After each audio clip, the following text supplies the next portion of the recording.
বৃহস্পতিবার হলো লক্ষ্মীবার।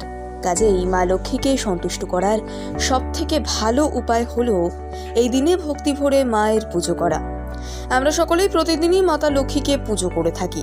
বৃহস্পতিবার মায়ের পুজোয় মা সন্তুষ্ট হন, ফলে গৃহে অর্থ সংকট দূর হয়। প্রচলিত আছে লক্ষ্মী দেবী বড়ই চঞ্চলা প্রকৃতির, এজন্য তাকে নিজের সংসারে সর্বদা রাখার জন্য বৃহস্পতিবার মাকে হলুদ পোখরাজ, হলুদ সুতো নিবেদন করে ধারণ করা উচিত।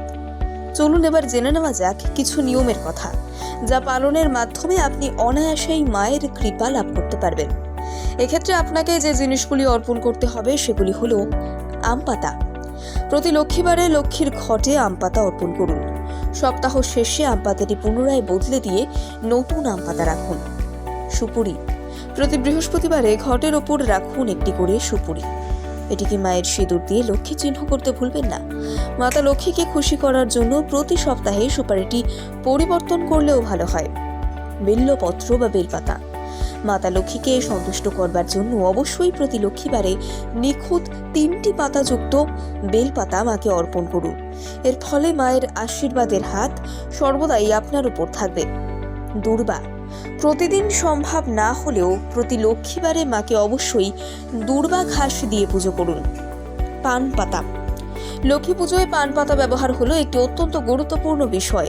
ভক্তি ভরে মাকে যেমন পুজো করতে হবে, পাশাপাশি মাকে খুশি করার জন্য একটি বড় সাইজের পান পাতায় সিঁদুর ও তেল দিয়ে সেটিকে পুজোয় ব্যবহার করতে পারেন।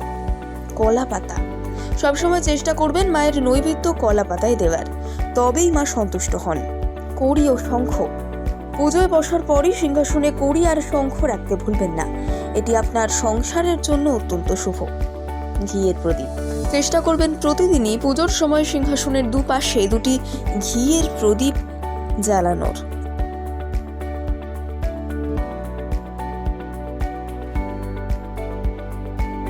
বৃহস্পতিবার হলো লক্ষ্মীবার।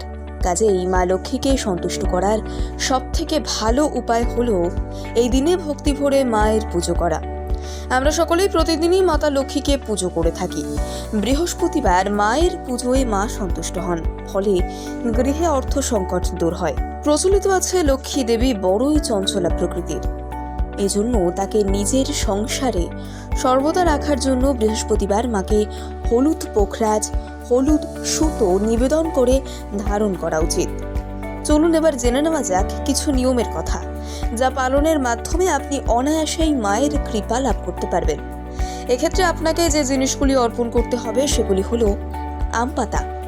প্রতি লক্ষ্মীবারে লক্ষ্মীর ঘটে আম পাতা অর্পণ করুন। সপ্তাহ শেষে আম পাতাটি পুনরায় বদলে দিয়ে নতুন আম পাতা রাখুন।